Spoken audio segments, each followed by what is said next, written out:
Welcome on in to the RotoWire Fantasy Football Podcast. It's finally here. It's week one. Mario Puig and I, John McKechnie, are going to break down every game on the slate for this weekend as the season kicks off Thursday night with the Rams and the Bills facing off in primetime. Awesome games to get into, lots of lineup calls to make, all that good stuff and more here on this edition of the RotoWire Fantasy Football Podcast. Let's go.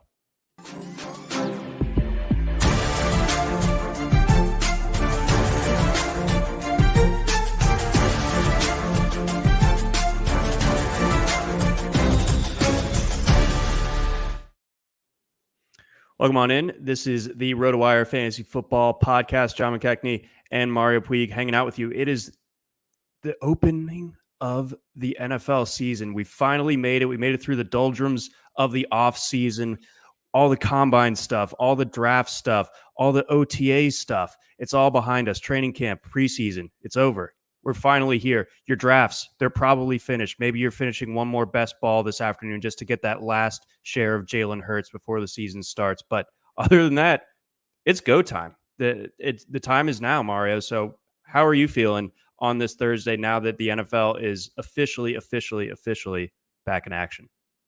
A little scared. I've been on the log ride before, but I still get scared every time we're about to go over that one drop, and I don't know. It's going to be a good week one, a good opening game. Hopefully, we got a little bit of drama on either side, but not too much with injuries, and we got the Super Bowl winner on one side, a very trendy Super Bowl 2022, 2022 winner in the Bills. So hopefully it's entertaining, and hopefully a lot of aberrational things happen for people to do victory laps on that don't apply in a week from now, but they can still get a lot of retweets over. Yeah, I told you that Gabriel Davis was bad. If he has like 4 catches and one Bryson touchdown. Hopkins couldn't catch 2 passes for 33 yards, but he did. Yeah, miss me with that. Tonight I'm sure will be a lot of fun. Let's get into it actually as we kick off breaking down each game of the NFL slate for this week. So Bills 2.5-point favorites over on BetMGM going up against the Rams. Of course, this one in Los Angeles, and like you alluded to, the Bills are the trading Super Bowl favorites going up against the defending Super Bowl champs. Yeah, and they opened at 1-point favorites. Now it's up to 2.5, I believe, or at least last night it was. So very popular to pick the Bills. I was a little surprised by that, but I guess they've got some things that the Rams don't. I just don't really know what. I mean, they got Josh Allen, and I guess that's the main source of it. He's going to be big in the showdown slate, of course, because he can kind of take the Bills' running game in addition to the upwards of 40 pass attempts that he could throw in this one. It's just that the Bills being without Tre'Davious White, they might be a little strained trying to account for Cooper Kupp and Allen Robinson. So if Stafford's elbow is fine, and it seems like it is, seems like he should be able to gun it out with them. I guess the biggest concern for the Rams is they lack depth basically everywhere. They don't have depth at receiver because Van Jefferson is out, which means some combination of Ben Skowronek, Tutu Atwell, and again Bryson Hopkins are going to have to take some reps. I think Atwell's going to be a pretty tough matchup for the Bills defense, and it's kind of funny because I think he's just like a total, nobody as a prospect. And it was trendy going out of his draft for people who don't actually watch football and don't know how it works, but understand the concept of draft capital. They're like, he's a big steal. You're going to want Tutu Atwell. If Atwell catches so much as like a 30-yard pass in this game, those are the people who are going to get 1,000 retweets saying like, told you to buy Atwell and you didn't listen. Atwell might have to step up though, because Van Jefferson played a lot of snaps last year, took a lot of targets, and the Bills have a little bit more depth at receiver, so maybe that's what sways people in addition to the Allen effect. But seems like they ought to be able to trade punches to me. I don't know. Yeah, I think it is tough with that depth concern, and whereas the Rams on one side, like you know where the ball's going more often than not, it's going to be going in Cooper Kupp's direction, and with Trey White being sidelined for this one, how much defensive bandwidth are they going to have to spend on slowing him? And then, on the other side, if they do, kind of end up being able to bracket and, limit what Cup's able to do, how much can those other Rams receivers, pass catchers, make the Bills pay for it? I think that to me is the biggest storyline in this particular game. I don't feel like the Bills are going to have a whole lot of trouble scoring here. I know the Rams have a good defense, even though don't have Von Miller anymore. He's playing on the other side of this one. I think the Bills they're ready to go. They're coming into this season, with a bad taste in their mouth, coming off of how things ended in Kansas City a year ago, or 8 months ago. And I'm buying the Bills. I just really don't see a ton of the type of weaknesses that are going to undo them in the long run. And I think that getting to make a statement on the opening night of the season against the defending Super Bowl champions, I think the Bills are positioned to go ahead and make that statement. So I do like them to win this one. Yeah, it could be. I guess it'll be interesting to see how they sort the playing time out between Jamison Crowder and Isaiah McKenzie. Like a popular theory of the Gabe Davis haters about 4 or 5 months ago was that Jamison Crowder is going to get 130 targets, you idiots. Gabe Davis is going to get like 50 or 60. Jamison Crowder is going to take all the targets. But now we've got this swelling Isaiah McKenzie hype, and now McKenzie's kind of like the trendy slot projection for the Bills, but. I think it might be like neither side is happy kind of thing where they sort of split a 40 snap workload every week and make everybody mad. But it should be, effective for the Bills offense, even if neither of them turns in anything for fantasy. I do love Gabe Davis, by the way. I think including in this game, not that we know how Ramsey's going to be used. Ramsey might shadow Diggs. He might not. If he shadows Diggs, Davis is going off. And I don't know. T. Higgins was the guy who beat Ramsey in the Super Bowl, and obviously Davis isn't quite that big, but he's got that kind of catch point dog in him. So maybe even he can get something on Ramsey if he has to. Yeah, that will be interesting to see how the Rams deploy Ramsey, because there are two very, very legit threats in Davis and Diggs on the other side when it comes to the Bills. And as it pertains to the slot question in Buffalo, I like Isaiah McKenzie. I'm a Georgia Bulldog.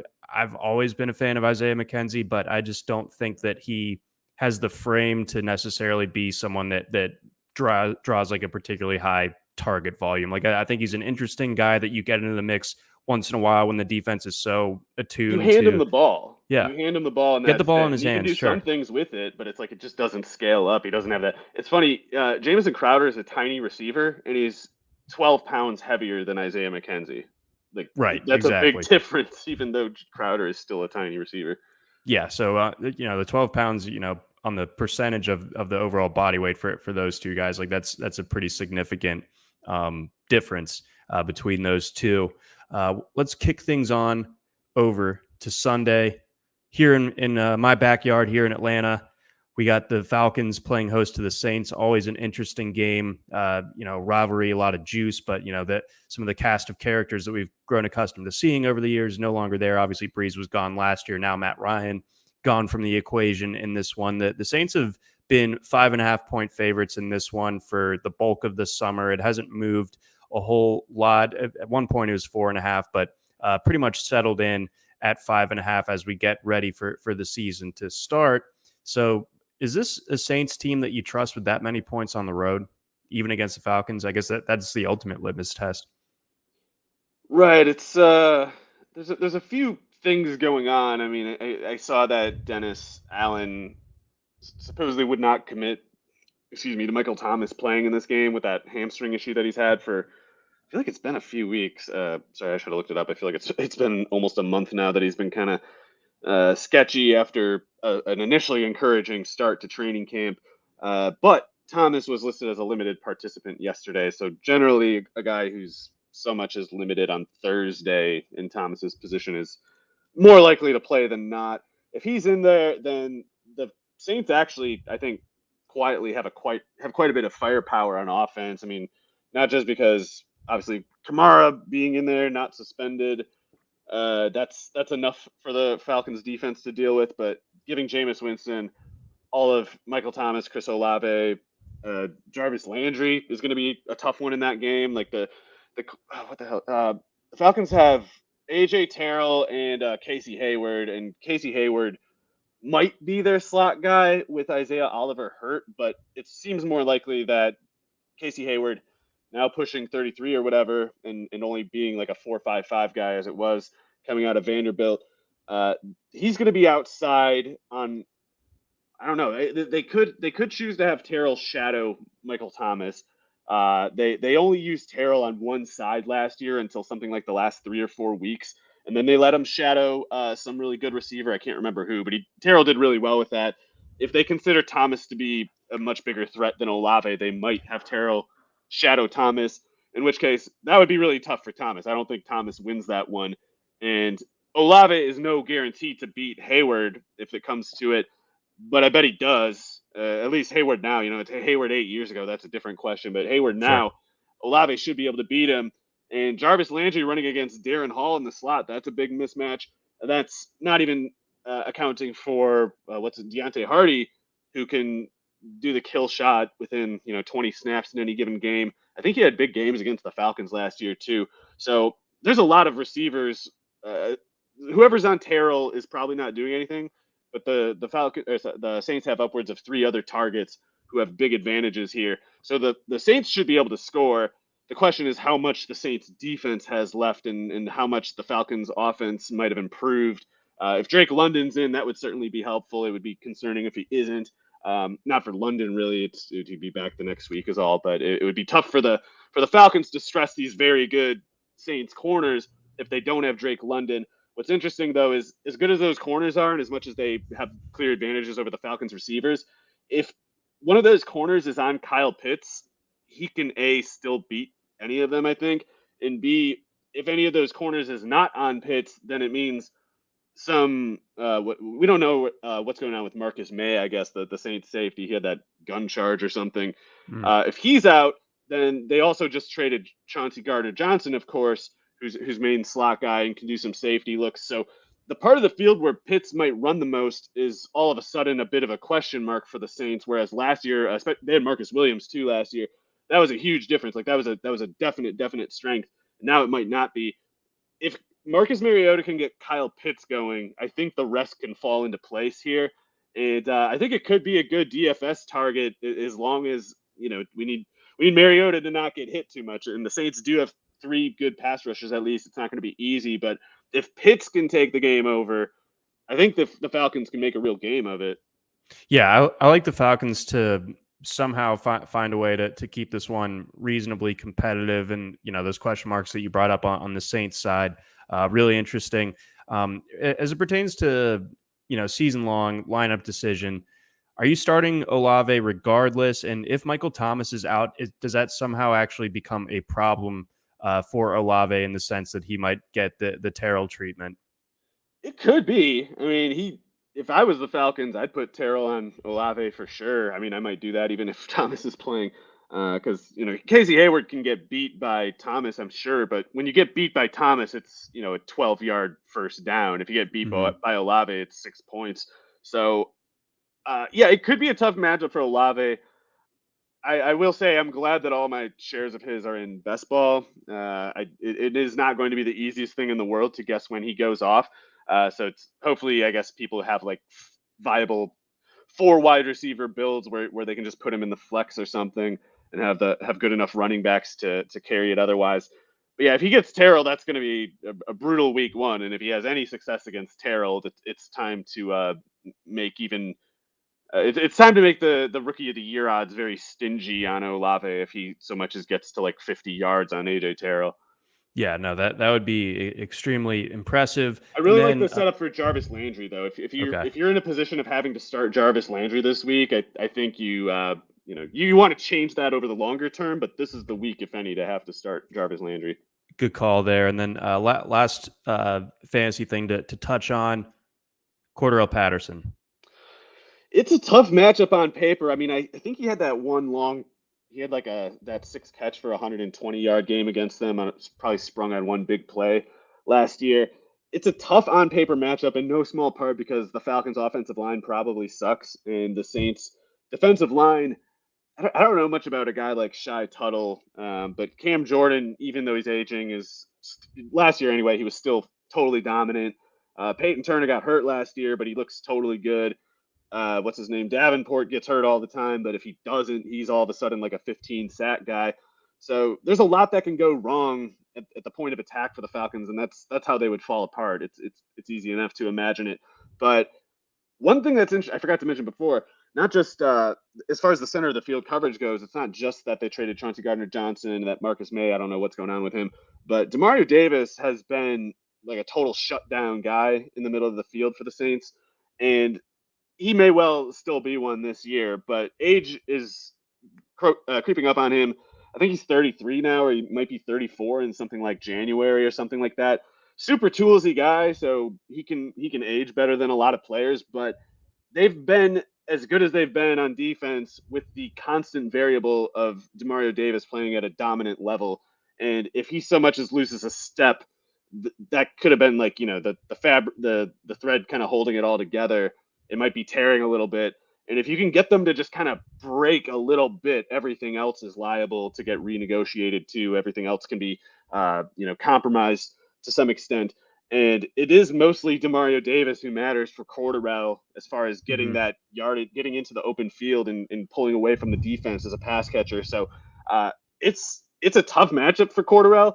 I'm not going to start him on my NFFC team where I have what was it? I got Elijah Mitchell and Travis Etienne, Elijah Mitchell, and Antonio Gibson. I have on my NFFC team, and I'm gonna start them over Cordarrelle.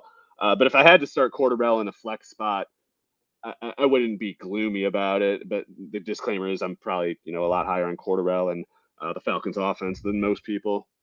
Okay. All right. So that that was a good, breakdown, especially when it comes to this matchup and Demario Davis, him being a key to slowing down CP, and if the Falcons' offensive line is able to show any semblance of a pulse, especially relative to where it was a year ago, where it was obviously a huge undoing, especially when you have a statue quarterback.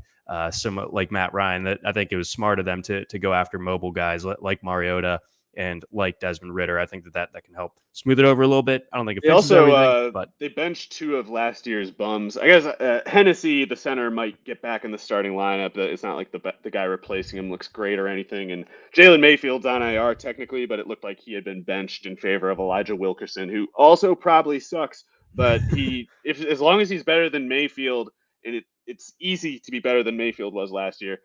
Any little bit helps. Yes. Okay. So be on the lookout for that one. I'm excited for that game, even if it might not be drawing a ton of national interest. Let's hit a couple of rapid fire start sit questions that have been patiently sitting here in our queue.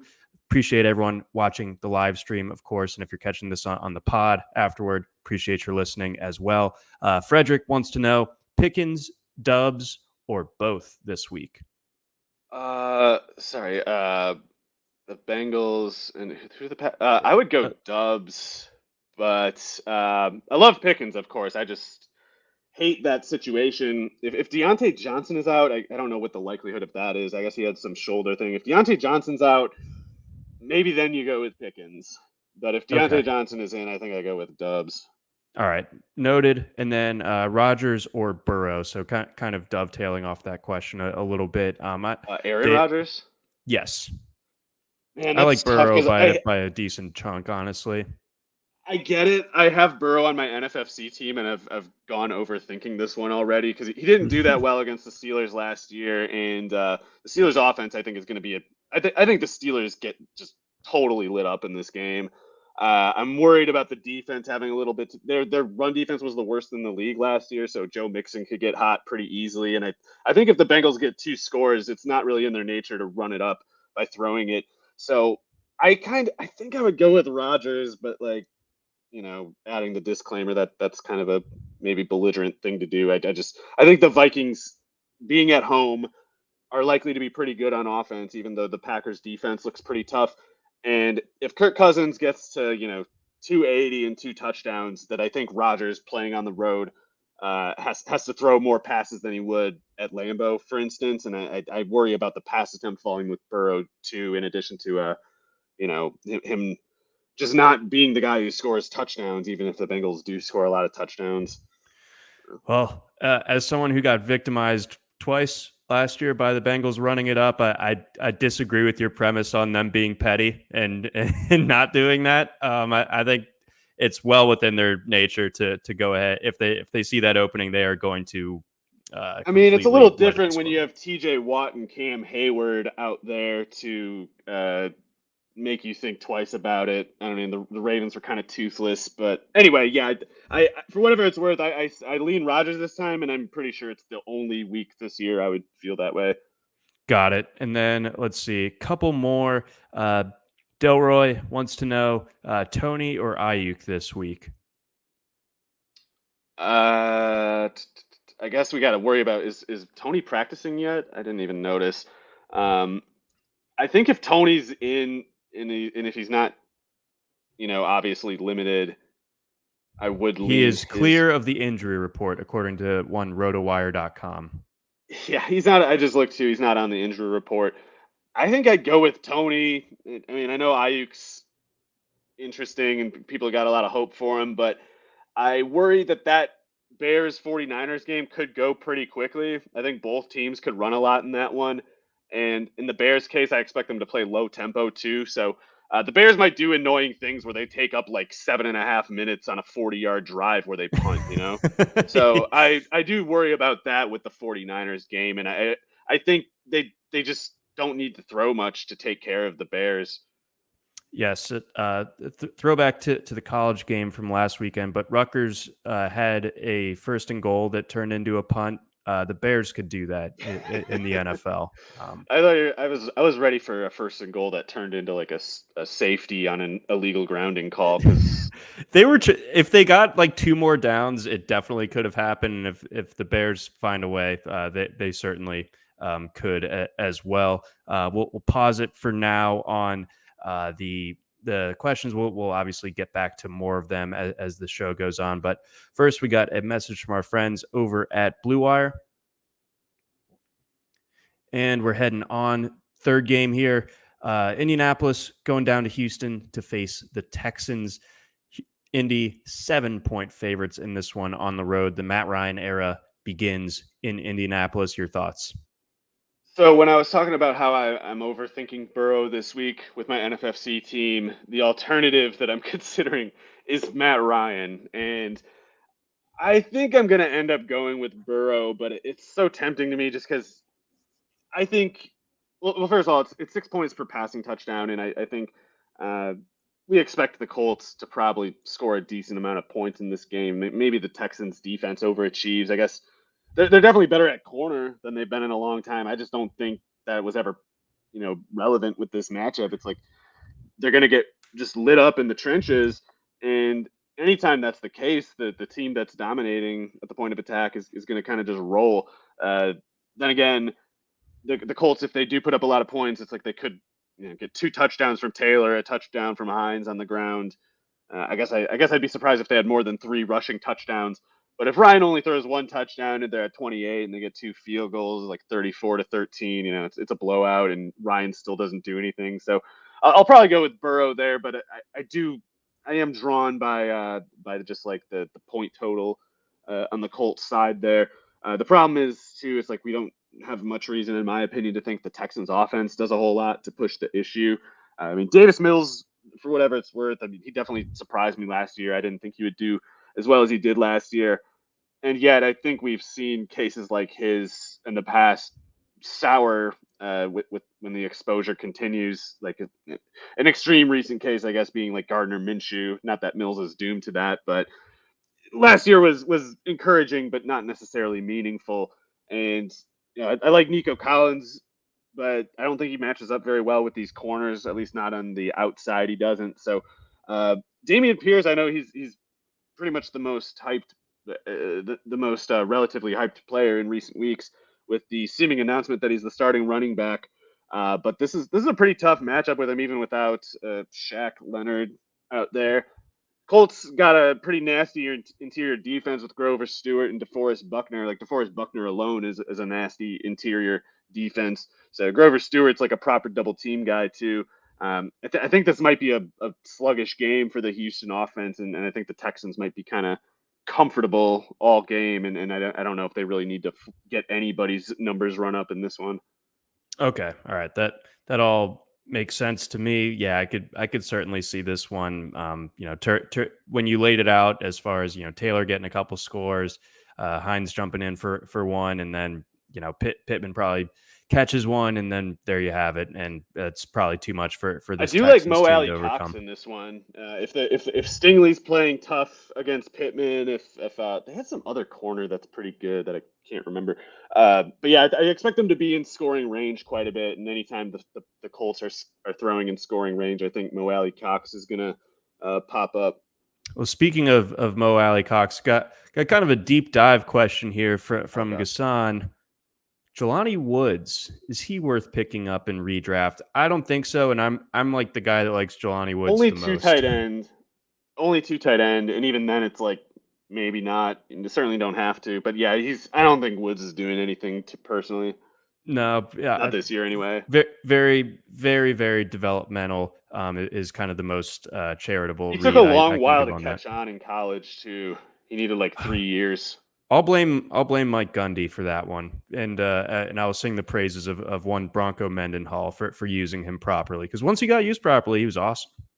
He was also old at that point too, and it's I don't know. Anyway, I think Woods is interesting, and he's very athletic for a 260 pounder. It's just the reports on him in training camp were pretty discouraging. It sounds like he has a long way to go. Yeah. So for more Jelani Woods talk, go back to our April episodes, of which there are many. Let's go Jags Commanders. Commanders 2.5 point favorites in this one. Is that Am I price crazy coming to think back? the Jet? Yeah, it's opened Uh, at 4. Interesting. yes. So that's moved a bit away from the Hey Commanders. John, Am I listen to crazy this. to think? Go on. Sorry, it says that uncovers 38% of the bets are on the Jags. Um, and yet the Washington being picked 62% of the time, the spread is dropped by 1.5 points. Is that so? That's like big money bet. A disproportionate number of size bets are on the Jags, right? That's kind of interesting. Yeah. So I would have figured the fish position would be thinking that the Jags win. Like maybe there was some kind of trap about going to Washington in week 1 that the veteran bettors know about. But yeah, Washington sucks. They are a crap team, and they probably have bad morale because Jack Del Rio is a buffoon and no one respects him, and he's an embarrassment. And so I think there was like one coach who might have like left the team over it. I can't remember who it was. Anyway, they are not nearly good enough as a team and not nearly disciplined enough as a culture to deal with all of this stuff going on while they're and Carson criminal. Wentz is their quarterback. Yeah, I was gonna say their criminal owner is like hiding on a yacht in whatever, like the Dead Sea or something, and their criminal quarterback is I don't know, just the worst. He's a. Can you imagine being on a team that stupid that sucks that much and having a locker room lawyer like Carson Wentz? Only bad things are going on, and every bad thing is not Carson Wentz's fault. It has to be someone else's. Even if you're Terry McLaurin, some things are your fault because Carson's not. It's not his fault. Yeah, I Never. don't think it's going to work. I think the Jags really do have the opposite of a hangover when you fire Urban Meyer. The They've Urban gotten Meyer clean. the Urban Meyer euphoric unhangover, and they get to you know hopefully do a little beating on this just completely evil organization that just should be destroyed basically. Yeah, I like, the price isn't as good as I would have liked it to be, but it's plus 115 at BetMGM, but I'd take the Jags money line, I think, here. I love ETN this week. He's pretty cheap on DraftKings. Those inside linebackers for Washington are crap. That Jamin Davis was a bad pick. He can't do anything. What was the other? Oh, Holcomb or whatever. He can't run with someone like ETN. I don't know if Cameron Curl is still hurt. I saw there was something with him a couple weeks ago. But anyway, this Washington defense is still talented in the front four. They got some pass rushers for sure. It's not exactly going to be easy for Trevor Lawrence, but uh, I just think Yeah, Washington is cursed and marked by the beast, and I think Trevor is a Jedi. He is the chosen one. The story has to start somewhere, and why not here? There it is. I love that call. Are you starting James Robinson this week? Um, if I have to, I don't feel bad about it at all. It's just one of those things like if you have James Robinson, he might be your fifth running back or something. Because especially if you drafted earlier Mm-hmm. this offseason, people are acting like A, he sucks, and B, he'll never play again. Neither of which is true. So the market got that one a bit wrong, and you might have a tough lineup call to make. I don't know how you call some of them. Like I don't think I'm starting him over someone like I know I'm not starting him over someone like Antonio Gibson or Josh Jacobs, but it's like someone's probably got a tough decision to make, especially some zero RB team that has James Robinson. They're looking at like him and Michael Carter. I'd probably go Robinson in that kind of case. Okay. All right. So that good context, good perspective there. Before we get on over to our next game, got a message from our friends over at Hoffer. Hoffer proudly brings you fantasy sports in your complete control. Goodbye are the days of salary caps and house-based games. Instead, say hello to simple fan-made custom contests. On Hoffer, you create contests on your own terms. You pick the entry fee, you pick the number of seats, you pick the athletes, you pick the stats. You pick it all. Choose between one of Hoffer's 12 different gameplays, then set the basic contest terms, then write the multiple choice questions, which can be as easy as more passing yards between Tom Brady or Patrick Mahomes. Let your sports imagination run wild. It's only contests made by fans for fans on Hoffer. All contests feature live leaderboards to track your progress during the game and full player transparency to see who you are competing against. Unlock a $50 deposit bonus and earn an additional $10 for each friend you invite. It's a whole new world in the DFS game, and Hoffer is at the head of the pack. So don't wait. Download Hoffer right now. That's HOFR and challenge your friends today. We also got a message from our friends over at Vivid Seats. Hey, football fans, get your jerseys on and your tailgate snacks ready. That's right. NFL season is back, and so is your chance to score tickets with Vivid Seats. Download the Vivid Seats app or visit vividseats.com to see your team's schedule, compare tickets, and secure your spot in the stands. As the only ticketing company with a rewards program, Vivid Seats is the winning app for NFL fans like you. Earn credit when you buy 10 tickets, then cash it in to catch more games all season long. With tickets from Vivid Seats, you'll go from watching the game to being a part of it. Go to vividseats.com or find us in the App Store to browse unbeatable seats. We'll see you in the stadium. All right, onward, Mario, as we continue our week one breakdown. Eagles, Lions. This one sticks out to me It's from last interesting. year because I thought I was drinking the Lions Kool-Aid a little bit last year, and I thought that this was mid to late October. It's like, you know what? I think the Lions can put up a fight here. The Eagles completely eviscerated the Lions in Detroit. Does the same thing happen this time around? We're seeing Eagles -4 on the road in this one. The Lions obviously kind of off-season darlings coming off of I think one of the best, if not the best, Hard Knocks seasons ever. One that I think everyone Dan is kind of Campbell. bought in. Everyone's in on him, man. So I don't know. It, What, it what was are you it was thinking? pretty funny how much I guess those analytics guys still probably hate him because he Oh didn't yeah, wear fealty they to they nothing. have to put on like it's like the meme where the guy's wearing the smiling face mask, but behind it he's like scream crying. Like that. Oh, That's what the absolutely. analytics people are doing I when they think when they say Dan Campbell's cool. yeah, it's almost like the mask is crying too, though. They're just anyway. Yeah, they need complete fealty, and anything less than that is just intolerable. And Man Campbell, he smashes your stupid calculator. He doesn't care about your nerd Pinkerton nonsense. So he is an enemy. And Andrew Barry and Quase or whatever his name is are the good guys, especially if they give them jobs. But in any case, let's see, where were we? I got the Lions defense looking pretty rough in this one. I don't know how they really get much going on defense. It's starting from scratch. They got a ways to go still. On offense, though, that's where it gets interesting, and it's why I like this game a lot for DFS. Like you see, the line has already jumped 2 points. Maybe I should see that as like a cause for concern. Like if it's that obvious, maybe maybe it's actually a bit of a trap or something. But the thing that could be different from last year is that the Detroit offense might be able to hold its own a little bit. Might like I'm thinking that Eagles defense could be pretty tough. They got, especially if James Bradbury and Darius Slay both stay healthy.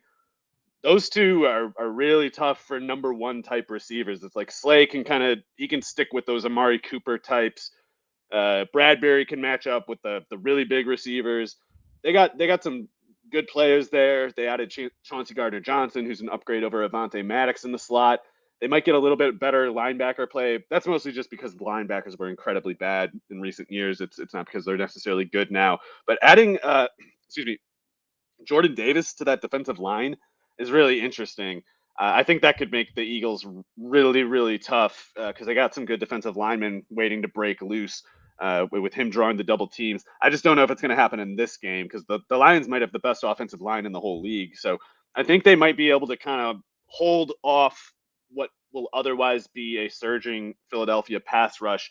And I think those linebackers might still be bad enough that basically DeAndre Swift and TJ Hawkinson dice them up all game in the passing game, and Swift can get something going as a runner too. So I think I don't know where the big plays are going to come from for the Lions offense. I guess I can't really see that. I can't see a DJ Chark can get open deep on these guys. I just don't think Goff can get it there. So they're going to have to kind of move the ball with Swift and Hawkinson dicing them up and moving the chains. The Eagles side, you can see them making big plays because AJ Brown against these corners may be an all-time laugher. And it's a reason to seriously consider AJ Brown in DFS, I think. And I know there's theoretically a limited ceiling with him because the usage is already small. You're big play dependent to start with. And then what if it is like last year? What if the Lions do just lay an egg on offense?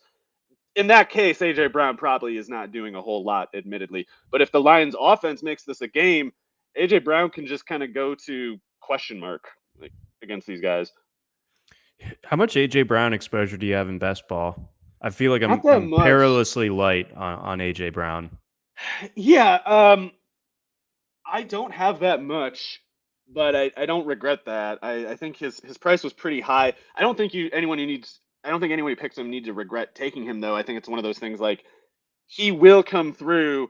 I think it was just one of those prices that was marked near the ceiling, but a ceiling he will meet. It's like I know we want to get the huge profit margin picks all the time, like Cooper Cup last year, but it's also good to make just a totally solid third round pick or late second round pick. It's like even if he's not giving you a top 12 return from your 25th overall pick, it's also good to take the 25th best guy at the 25th pick. And I think AJ Brown is more or less that in a best ball. And in redraft, even for the inconsistency points, it doesn't matter. It's just you're just starting him every week. So I love him in Right. any format. I was I guess going after like T Higgins or something like that, or like maybe Saquon Barkley earlier this offseason. Yeah, but yeah, Barkley used to be around there. I think even Kamara was kicking around early to mid Yeah, third round yeah. for a bit. Let's get on over Patriots Dolphins. Dolphins 3.5 point favorites at home in this one, going up against the Pats, who the the line coming out of Foxborough all training camp was pretty doom and gloom. Obviously, we saw some pretty doom and gloom stuff coming out of Cincinnati last year, and that ended up being a little different. But even though that we got the parallel of the second year quarterback coming in, I don't see the upside when it comes to this Patriots team. I don't know if that offense can even make it I to hate middle them. of the I think pack. they're gonna suck. The difference between that Bengals thing and this Patriots training camp report is that all the Patriots beat writers were saying, "Oh, we've never seen anything like this. This has not happened in the Patriots practices over the years. There's nothing like it." And you could say like, well, it's because they're putting in this new scheme or whatever, but they must have installed new things over the years, and that there was never apparently a period in any of those cases where the team beat writers said, "Oh, this is awful. They look like crap." Like that's only something they said this year, and there wasn't big personnel turnover on offense. There was, however, on defense a little bit, and I'm pointing this out because basically all those times that the Patriots offense looked better in the past than it did in this training camp, the defense they were practicing against was better than the one they were practicing against this year. Like JC Jackson is gone, Dante Hightower is gone, and I know he's not an interesting player to anybody, but Dante Hightower was kind of like the structural detail in that entire defense. He played this weird position for them that no one else does anywhere in the league, where he's like a defensive tackle inside linebacker hybrid. And without him there, you might see their run defense look a little sketchy. And I know it wasn't even great to start with, but they've got all these moving parts on defense. Like Judon's the only real standout player anymore. I guess, whatever, that Duggar's pretty good, or Barmore's really good. But other than that, they're just kind of losing steam. And why would we make any leap of faith when the people who are in charge of this installment, this new offense that they're working on, is a guy who is not an offensive mind of any sort, Matt Patricia. He's the bad defensive coordinator. That's his deal. He's bad at defense. They have him running the offense along with Joe Judge, who's basically just this, tattletale guy who kind of like climbs up into positions of authority because he just kind of he's like the kind of bully who gets in the face of like little people, and he's like this fake tough guy who ran special teams while branding himself as this disciplinarian, strong jawed man. And it turns out he's basically just a total fraud and no one respects him. And like these are the two guys we're expecting to dig them out of this. I don't see it. I think the Patriots are awful. And some part of me wants Bill Belichick to be the first coach to pull Avante Davis in the middle of a game, like just get to like You week know what? 5 and This just is like over. come out from halftime and like we can't find Bill Belichick. That's he should do it. Like this is gonna suck in my opinion. But that said, the Dolphins are pretty goofy too. I have no idea what to make of them. Their defense should be pretty tough. It's just that Brian Flores is a good defensive-minded coach, and I don't know if they're gonna, especially some of the complex schemes he was running. I don't think they're gonna get that stuff going quite. But they've got conventionally good personnel, especially if the Patriots' offense is as bad as it's apparently looked. So I could imagine this being a pretty low-scoring game if the Dolphins' offense can't get anything going, and that's also easy to imagine the Dolphins' offense struggling. So I don't know. This could be an ugly game. Let's see. Outside of the usual suspects, is there anyone you're starting from like the Dolphins' backfield, and would you even feel confident starting Tua this week in one I wouldn't want quarterback to leagues? start Tua, but Edmonds I think is pretty. I don't know. I don't want to say matchup proof in PPR, but pretty close. Because think of how easy it would be for Tua to have a dreadful game and for Edmonds to catch 5 passes. If the defense is giving all this respect deep to Tyreek Hill and Jalen Waddle, but Tua still can't take advantage of it, it almost necessarily means that Edmonds is somewhat not unaccounted for, but not directly accounted for.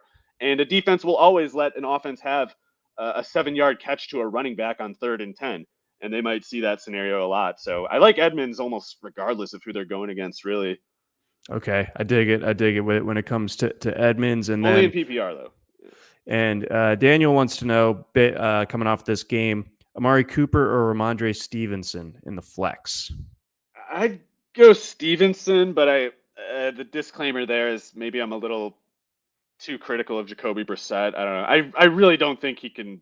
Like they might need to bench him next week or something. I think it could be that bad, and I don't know. I just don't know if any receiver can deal with that. Yeah, it's gonna be brutal up until November as far as that is concerned. Grab a couple more questions here. Rendon wants to know Allen Robinson, so pertinent for tonight. Elijah Moore or Rashad Bateman. Nothing wrong with the other two, but I'd go with Robinson. Yep, I think I would as well. Forgot to get Delroy's second question earlier. Renfro or Robert Woods? I'd go Renfro. J.C. Jackson wasn't going to cover him, but J.C. Jackson being out means the Chargers need to basically retreat a little. And I don't know how you stop Renfro by retreating your coverage. It's like you got to get in his face and knock him around. And I don't know if they're going to be able to do that. And it could be a shootout. Yeah, no, I like that call. I'm really looking forward to that Raiders Chargers game. Thielen or Deontay Johnson? Let's assume that Deontay Johnson, fully playing and everything like that. I mean, I feel like the conventional response would be Deontay Johnson, but I would go Thielen. The context here is yes, I am lower on Deontay Johnson than most people, but I'm also higher on Thielen than most people. And I don't know.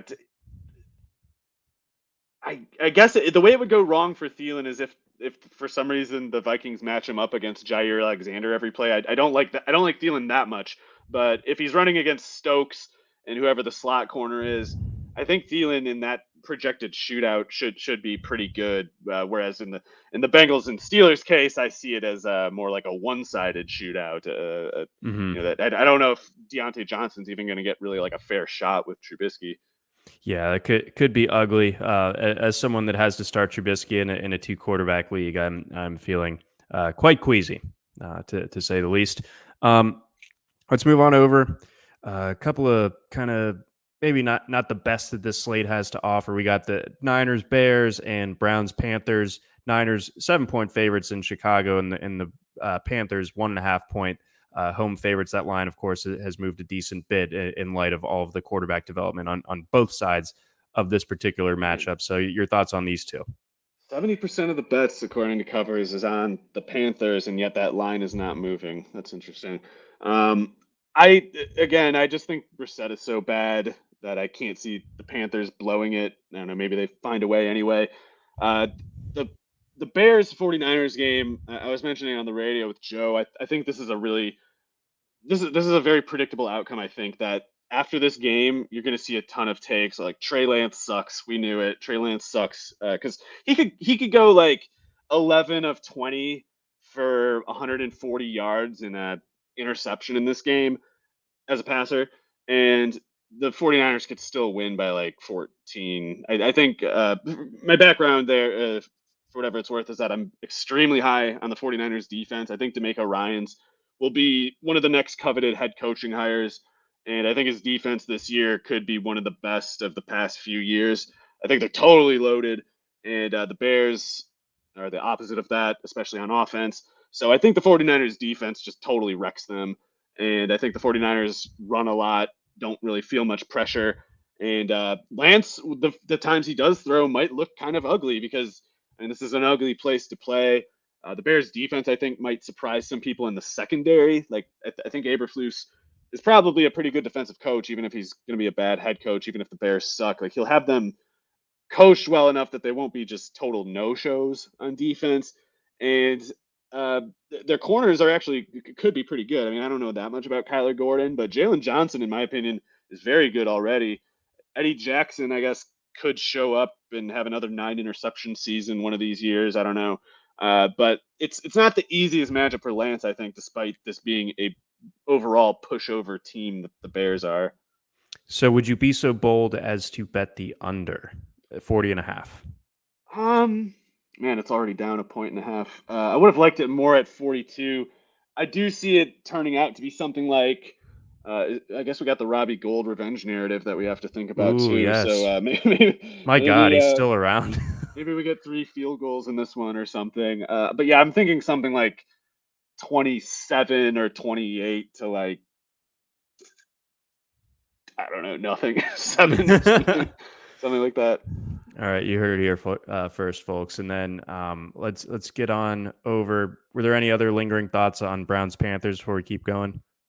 I mean, I guess if those disproportionate bets on the Browns are based on the reasoning that Nick Chubb is going to go nuclear, then maybe we might want to think about him in DFS because we do not need any convincing on Chubb's ability. I guess I can't think rationally about Jacoby Brissett, but maybe Chubb can just kind of run for 200 yards even if Brissett only throws for 75.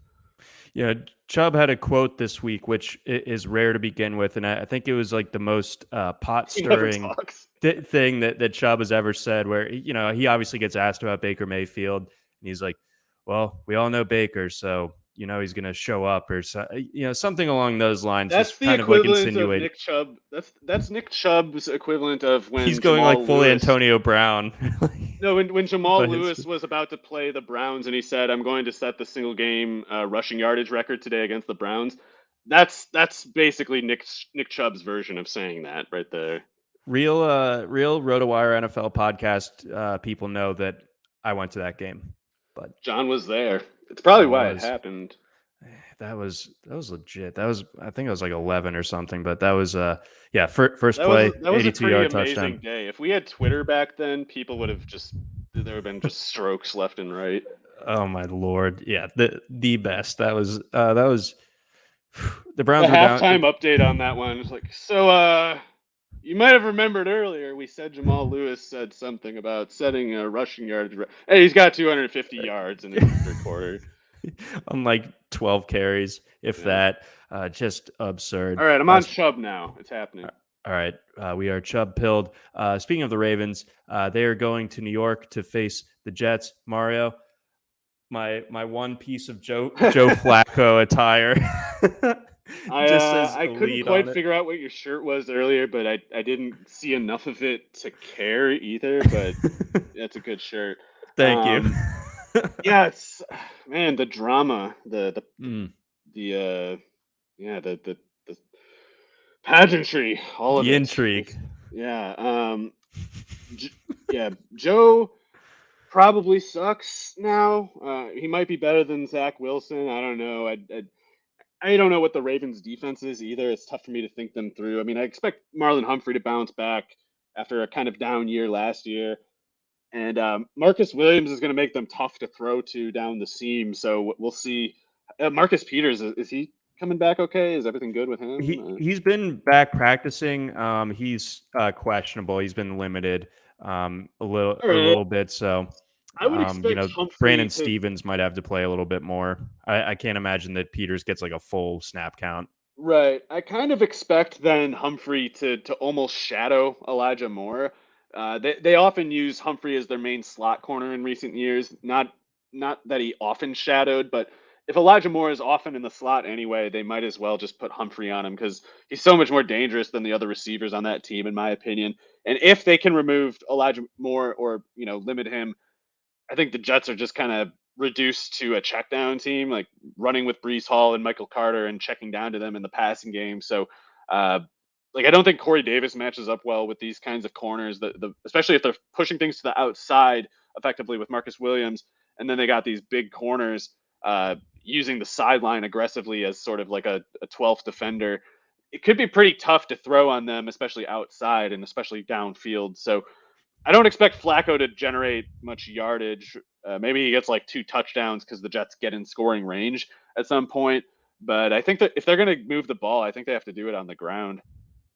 I haven't trusted the Ravens to cover this number, and it's pretty much stayed stable at Ravens -7, even after the Wilson injury. The Ravens, like, what are they trying to do here? Like, they don't have any receivers other than one guy who's played half a season and we think might be pretty good. You got Mark Andrews, and like that's it. And then so your whole thesis is built on the run game. Well, your run game is pretty sapped. You might have to give Mike Davis a whole bunch of carries. Oh man, like this has the makings of like a 17 to 13 Ravens win that no one feels good afterward. Yeah, I've talked already too much about how much I hate every decision it seems like the Ravens ever make, and especially Greg Roman. I think he's just a total liability. I think it's amazing that Lamar Jackson succeeds as much as he does with a fool like Roman running things, but the Jets are still a pretty dumb team too. I don't know if Salah is really going to work out. It seems like they have a lot of drama. I don't know why. But that doesn't mean the players don't like him. It could just it seemed like Mackie Becton doesn't like him though. I don't know. That's something that it's a little bit of a concern to me. So I think this is probably going to be an ugly game. I expect the Ravens to basically do the same thing they did last year, which is open every game looking awful on offense because that's when Greg Roman is basically controlling the offense. And then they'll get to some point in the game where Lamar says, "All right, I'm just going to run around now." And that's when, if ever, that they score any points or move the ball ever. And against this defense, he could run for a lot. I mean, that scenario happens all the time for the Ravens, and they still win most of their games because Lamar Jackson is who he is. And he can take over a crap offense and make it look good, even if the people in charge are fools. I like his chances of doing that here. So this is one of those settings where I almost would wonder, like, does Lamar Jackson run for more yards than he throws for? Do And he you Oh, Do you sorry. think I think it could be a huge game for Lamar, especially in fantasy, even if it's kind of ugly in real life. What do you make of the bulked up Lamar? Do you have any concerns about him losing a little bit off that speed and elusiveness as a result of him, coming in, significantly bigger than he has been to this point in his career? Yeah, I don't know. I mean, as much as Lamar is definitely very fast, some of his ability as a runner is actually just instincts. Like he's such a ghost with the football that it's not entirely explained just by how athletic he is. I mean, there's other players who are more or less as athletic as him.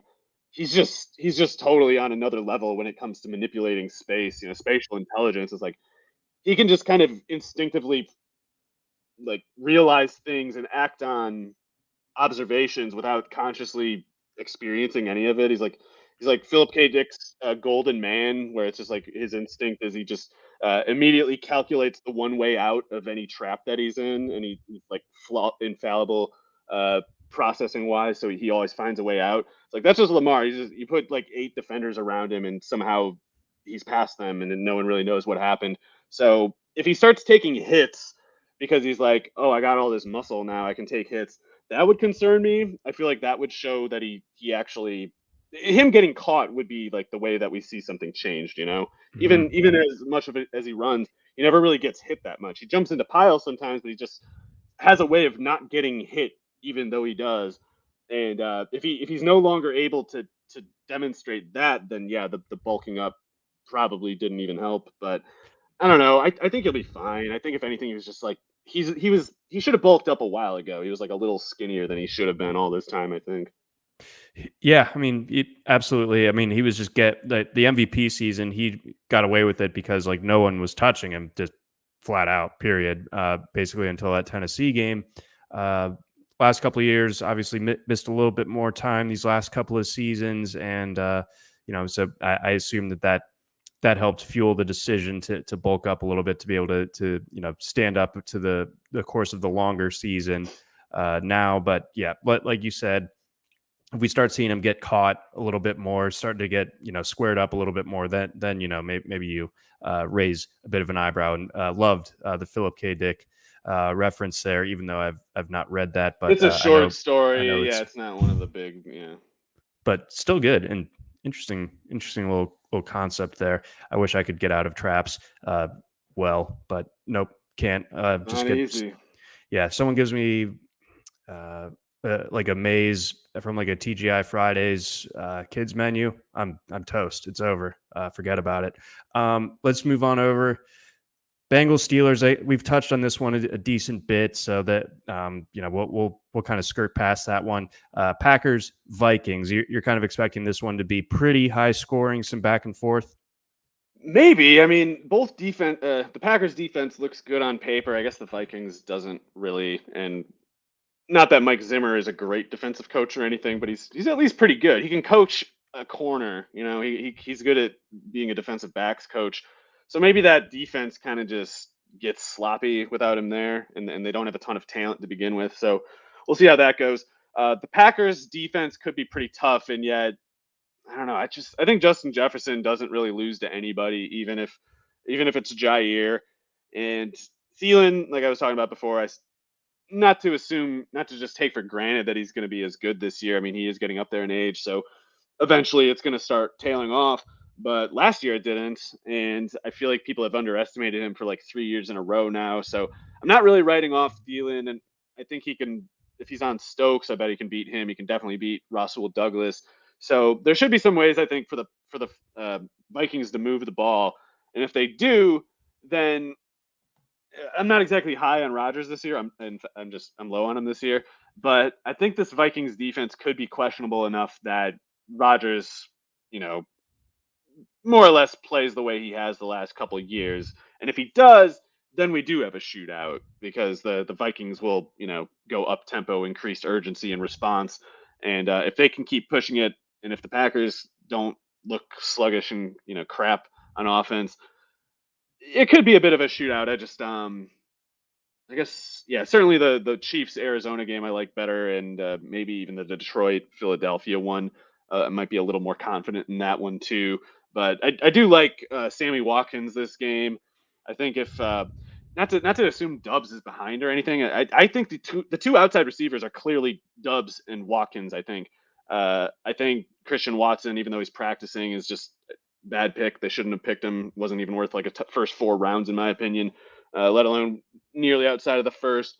Uh, Alan Lazard is pretty much just a slot guy, and I've seen people hyping Randall Cobb, especially in light of those Rodgers comments about like, oh, maybe we don't have good enough receivers or whatever, and people saying like, oh, Dub sucks now. It's gonna be Cobb. It cannot be Cobb. Like Alan Lazard only plays outside, away from the slot if it's bunch like tight split formation when they have everybody really close together. That's the only time Lazard is not in the slot, and Randall Cobb is always in the slot. Categorically, Randall Cobb can only play like 20, 25 snaps, even if the Packers play a ton of 4 wide. So it's not going to be Cobb, and Lazard doesn't line up outside. Amari Rodgers doesn't line up outside. I don't think Samari Toure is going to do anything. So Dobbs and Watkins and Watson are the only ones who can log snaps outside. So I think Watkins is definitely logging 45. I think Dubs is probably like 35, 40. In which case, I think Dubs could be pretty good. I just like the veteran detail with Watkins. Especially if Dubs needs a little time to get up to speed, a month or whatever to get full speed. The slack falls on Watkins, and maybe he just collapses under it. Maybe he doesn't step up to the occasion. But Aaron Rodgers is his quarterback, and this is a dome game, so I kind of like not a week one Sammy from 2 years ago, but I like his chances of having a week one that gets everybody chattering. Okay, I'd like to see that as well, and I think you laid out a really good case there. Just kind of process of elimination with how the rest of the Packers receivers line up. Watkins could sneaky be in a nice spot here. Got a couple more lineup questions. Bench one of these following guys. These 3 full point PPR: Josh Jacobs, Kareem Hunt, or Hollywood. Hunt. Hunt for me as well. Let's see, Chris Olave or Michael Thomas. Thomas, I guess, but I want to say Olave. It just feels irresponsible. Yeah, not yet. And then I've got pretty interesting one here actually that's a little time sensitive. Devin Singletary tonight or wait for the J.K. Dobbins news and play Mike Davis. The risk factor here would be playing Cordarrelle if Dobbins is playing. So basically, choosing between Mike Davis and Cordarrelle and Dobbins and Singletary, like all 4 of them? Yes, so it's like Singletary tonight or wait, and then your options in PPR, are either... I would just go with Patterson, I think. But if Patterson's already in the lineup and you need a second one, and if you have Mike Davis, yeah, I think I'd go the Ravens route if you have Davis already. If you don't know if you can get Davis and you're gonna have to like scramble to get him pending the Friday or Thursday the Dobbins news. I don't know. Maybe go with Singletary then, but I would put Patterson ahead of all of them. I think in PPR. Okay, fair enough. And then let's see here, Gabe Davis or T Higgins. Who are you? Who else are you starting? Like that? Man. I mean, I'm starting Higgins, but I would go with Davis. Start them both. Just chasing the over under. I don't know. Yeah, start them both ideally. Yeah, find a way to start them both. Here's one more: Akers or Sutton in the flex for PPR. Sorry, who got Seattle? I'd go Sutton. I think not that they're both good or whatever. Me too. Yeah, I'm in on Sutton. I think that he's a potential league winning type of pick from this year. Before we get on over to our next game, we got a message from our friends over at MKF. Football is officially back on Monkey Knife Fight with all the NFL full season and week 1 action you're looking for. And if college football is more your speed, they've got plenty of that too. There's no better time to join Monkey Knife Fight. When you sign up now, you'll get a free first game plus an instant 100% match on your first deposit up to $100. See the site for full details on that. No sharks, no salary caps, no math, just daily fantasy player props. So what are you waiting for? Go to monkeyknifefight.com to play today. And going off script a little bit, I'm on the MKF College Football Show. So check that out as well, a cross promo. Nice. Always a fun show. Myself, Dan Watkins, having a good time over there. That will be up, I think, on YouTube by Friday, if not Thursday evening. Let's keep going here. Raiders Chargers. This could be a shootout too. And let's see, is that on the? Nice, it's on the main slate. All right, so J.C. Jackson being out is a really big deal for the Chargers. I mean, they've known about it. It's ankle surgery like 2 weeks ago. That's a big deal because the Chargers defense, they had good pass defense results last year. I think some of that though was kind of the scheme conceding a little bit against the run. The run defense was trash. It's largely why they got owned the way they did as the season went along. The pass defense was good but overachieving, and you could expect Asante Samuel to be a little better. But Chris Harris is gone, and Chris Harris gave them a lot of good reps. Even if he was kind of a product of the system or whatever, he gave them a lot of good reps. So they needed J.C. Jackson to at once give them a big upgrade over Michael Davis on the outside, and also kind of stabilize what they're maybe losing while they transition away from a really consistent guy like Harris. And Jackson being out not only just leaves them kind of down two relative to last year at corner, it takes away their by far main turnover projection guy. I mean, Derwin James is awesome, but J.C. Jackson is a guy you can give a conservative like 5.5 interception over under on a season, which will always rank very high in the league. Like he's a monster turnover corner. He's just not playing. It's gonna be hard for Derek Carr to turn the ball over too much with him not out there, and with him not out there, it also makes things substantially more easy for Devontae Adams specifically. Like they might have tried to shadow Devontae Adams with J.C. Jackson. I think Adams would have gotten him a few times anyway. Like J.C. Jackson's the kind of guy who gives up 6 catches to the guy he's covering, but he also intercepts 2 passes. So when it's against Devontae Adams, he's already giving up 8 catches as it is. I think Devontae Adams could go for like 12 catches in this game without J.C. Jackson out there. I don't think that it's going to be like a ton of yardage or anything, but Derek Carr should be able to eat these guys up, I think. And, assuming they can neutralize Bosa, that's the only real question. And, you can't let Derwin wreck you either. But those are the only 2 guys you have to account for.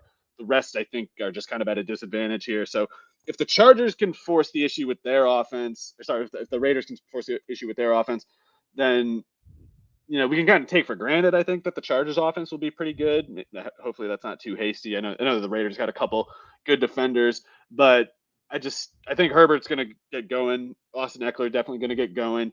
And if the Raiders can hold serve on offense, I think they could both go over 30 points in this one. So definitely interested in this one. I like Hunter Renfrow plenty in this one. Waller, I'm hoping is this doing some crafty contract negotiating? And if he is, he at once is the most likely to, or he might see a lot of Derwin James, but so might Keenan Allen. So might Hunter Renfrow. So we'll see. It's not an easy matchup for Waller, but I think Carr has enough ammo to kind of just keep that offense moving. And I also expect Josh McDaniels to be a much more up-tempo offensive play caller than what the Raiders have had in recent years. So both of these teams could be tempted to go over like 72, 75 snaps in this game, which would be really big shootout scenario. So Yeah, no, I'm looking forward to this one. This one, I think, is really catching my attention in the late afternoon window on Sunday. Definitely have convinced myself on Hunter Renfrow. He did a lot of the convincing himself last season. So excited to see what he's able to do. Excited to see what this Chargers offense is able to do if Brandon Staley does any dumb guy stuff, disguised as smart guy stuff. We will have to see. But he'll sound very smart explaining it after he they lose. Don't worry. Always does. Very impressive stuff. So no, that's going to be a good one. I think there's not just non-zero, but I think that there's a chance. I think just the way the Chargers are the Chargers, I feel like the Raiders could just go in there and win that game, to be fully honest. Let's get on over. Got a couple more here to hit quick before we get out of here. Giants, Titans, 5.5 point favorites. I think the Titans are pretty bad.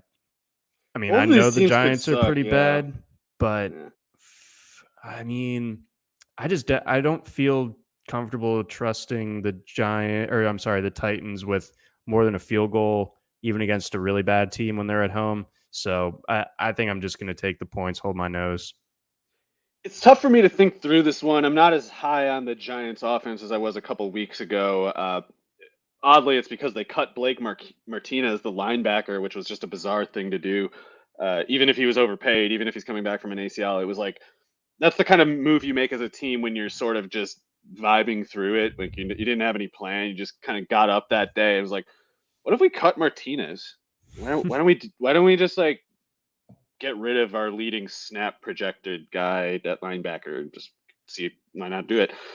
Doesn't seem like they're really thinking things through, and they might just kind of be looking at this year as like a waste year, an evaluation year. So I don't know. I doubt they're trying to compete. We'll see. I doubt. I don't know. It's tough for me to think through whether they're going to try to compete and basically, feed their most talented players, or if they're going to kind of do the sort of thing that you would if you were tanking in franchise mode in Madden, where it's like you try to juice the stats of some guy you're trying to trade or something. Like maybe they feed Galladay to try to get somebody to trade to take his contract after the year or something. I don't know, but they should have a few guys who they can really get going if they are, if Dable really makes it a point to. And I think Tony is one. I was skeptical of him before they started working him outside. Wan'Dale Robinson in the slot, I think, was a foregone conclusion, and Tony played only the slot last year. But if he's outside, obviously that run after the catch ability will play. You just got to get him the ball somehow. And if they're running with any decent tempo, and obviously I'm banking on Saquon kind of breaking back out. I think I got him on like 30% of my best ball team, so I hope he does. Anyway, that offensive line is interesting. It could be so good that they just kind of have a low stress level on offense, which not that Jones wouldn't turn the ball over in that scenario, he still will, but he might kind of just be a little bit cleaner. They might have they might catch teams by surprise with their play calling for the first time this year too. There's little things that could go right, but in this particular game, the Titans defense looks pretty tough, and like Caleb Farley looks, knock on wood, like he might be able to step up a bit this year. Like Christian Fulton was already a good corner. If Farley can get going, he can be really good. So that Titans defense looks tough to me, and certainly tough for an offense as shaky as the Giants. So I expect Derrick Henry to have a big game here. I'm a little concerned about Henry over the course of the year, but this game he should get rolling. I don't think the Giants are suited to stopping him, and they might give the Titans offense the ball quite a few times, in good field position. And even if Henry gets only like 75 yards on his first 20 carries, if he's getting over 20 carries and that defense is spending a certain number of plays on the field, that 60-yarder is just around the corner, because those Yeah. guys are going to get gassed, and they're going to be in quicksand soon. So I like the Titans to win, and I think they might win kind of decisively, but I think they'll still suck and like fade over the course of the year. Okay. All right. I think that's good perspective there. I might have to change my pick lean on the Giants there. A couple more Chiefs Cardinals. Your thoughts?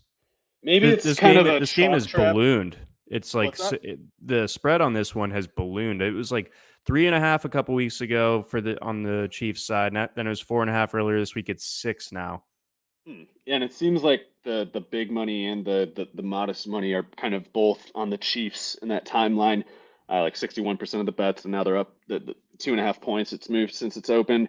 Uh, Maybe this is a chalk trap. Highest over under, I believe, on the Sunday slate, right? So this one's going to get a lot of fantasy attention, rightfully so.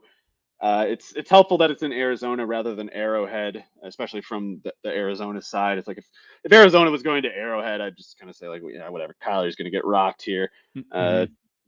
Cliff can come up with some really gruesome stuff in that place, but in Arizona, um, you expect the Chiefs offense to be hot, and I think the Arizona defense is going to regress really painfully this year.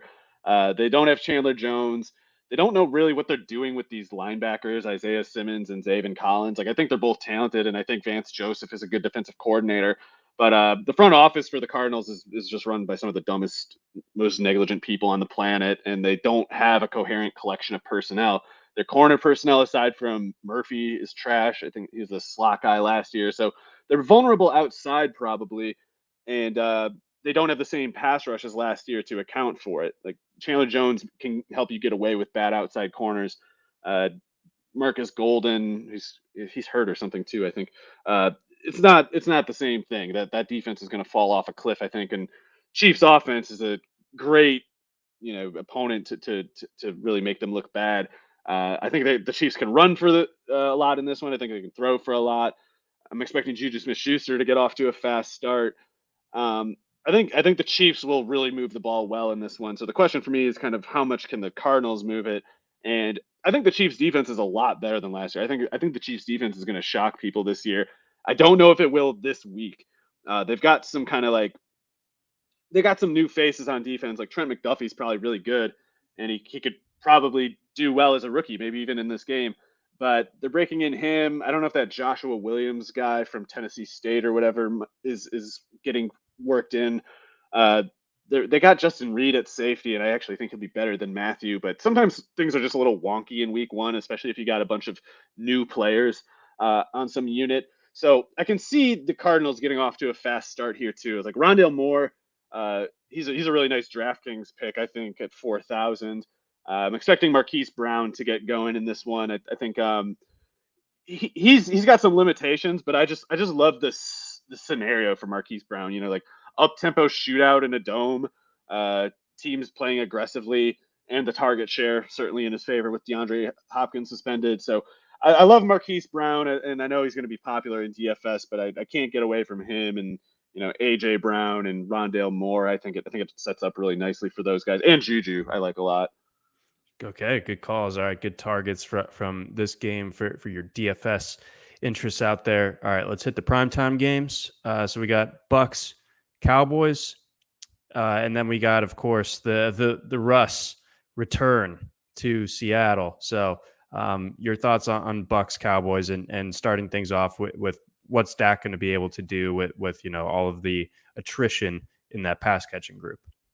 Yeah, I wonder if I'm missing some. I guess I must be missing something. I don't know why Dallas would be within, like 4.5, 5.5 in the spread in this one. I don't know. Maybe Tom's got some issues. Maybe Tom has off-field drama. Maybe that holds him back. But I think it would take something like that for Tampa to be truly threatened by Dallas in this game. I just don't. I don't know what Dallas has going for it. That Buccaneers run defense is mostly still going to be really really tough. It's like I know they've had like a bit of a fall off since 2 years ago, but they're going to trend back toward that level as long as Vita Vea is on the field. And this Cowboys offensive line reeling, I think they could kind of get rocked in this one. I don't know. Yeah, I'm not feeling super good about the Cowboys in this one personally. Even with them being at Still like home. CeeDee Lamb, but if Dak throws for 240 yards, it's one of those things like Lamb could get 170 of it. Yeah, there's just not a whole lot else. Obviously with Mark Cooper being gone and all the other injuries there for Dallas. So, maybe Zeke gets like 40 of those other yards Dalton Schultz receiving. gets 8 catches for 42 yards or something. A vintage Witten performance from Dalton Schultz. And then let's see here, finishing it out, Seahawks, Broncos. Do the Broncos crush them? Do the Seahawks show a little spine? What's going on? It's tough to think through personally. For me, it is anyway. The Broncos have the more talented team. There's no doubt about that. But I think Pete Carroll is a much better coach than Nathaniel Hackett will prove to be. And anything can happen in one game. Almost anything can happen in one game. So if Hackett totally shows up, Carroll, that wouldn't be surprising exactly. Like if the Broncos just lit them up, it wouldn't be shocking. We can't be shocked easily when you have games like last year with the Saints like murdering the Packers in week one or whatever. Just wacky things happen, and not everything that happens has to mean anything.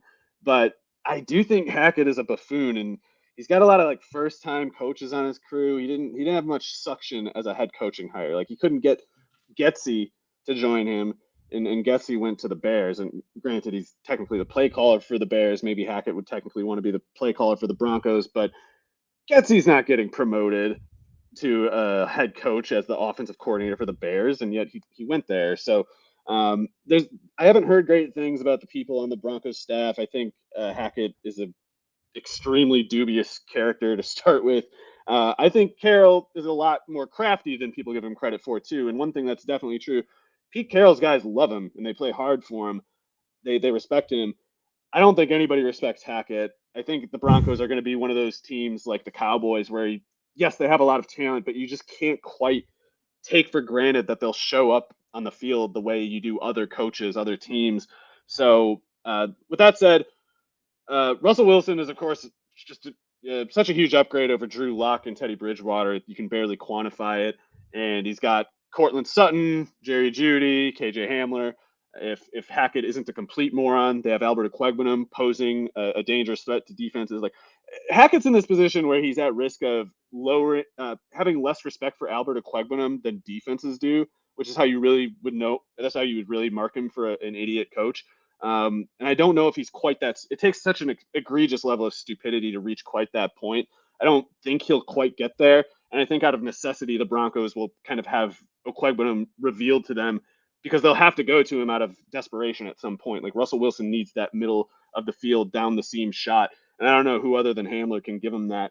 Okwuegbunam and Hamler, I mean. So all those guys can do a lot of damage to the Seattle defense. The thing that's maybe interesting from the other side is kind of the question of how much damage can the Seattle offense do? And that's the part that I have trouble thinking through. Like the Broncos have some really good players on defense. Pat Surtain could be the next number one corner whenever Ramsey gives up that title. They got some, good players in the front seven here and there. But I could imagine the Seahawks running game getting the better of them in this game too. And if Rashad Penny gets over like 120 yards, then Geno Smith might have some kind of favorable circumstances in the 25, 30 pass attempts he throws. And when 2/3 of your targets are going to DK Metcalf and Tyler Lockett, if the running game is doing a lot of lifting, that could amount to a lot of stress on a defense, even though it's the Seahawks and even though, nobody has any expectations for them as an offense. So I think it's pretty dangerous for the Broncos, even though they are rightfully, the safe, heavy favorites. It is easy for it to be a trap game for them, I think. Yeah, I think it absolutely is. And like you said, Seattle, even if they're pretty bereft of talent, they still got some coaching chops, and they're going to, give it everything that they have there. Monday night standalone game, all that stuff. So maybe that number a little bit too large in favor of Denver with all those moving pieces, despite the obvious upgrade at quarterback. That's going to do it for us here on the RotoWire Fantasy Football Podcast. Tune in for Friday's episode, DFS Focus. Scott Genstad, Ryan Belanger, taking you through the slates for DFS. But again, thanks to all our sponsors, and thank you, the listeners, for listening. Try RotoWire today, free for 10 days. Get our premium tools, rankings, analysis, and breaking news alerts. No credit card required. Go to rotowire.com/try.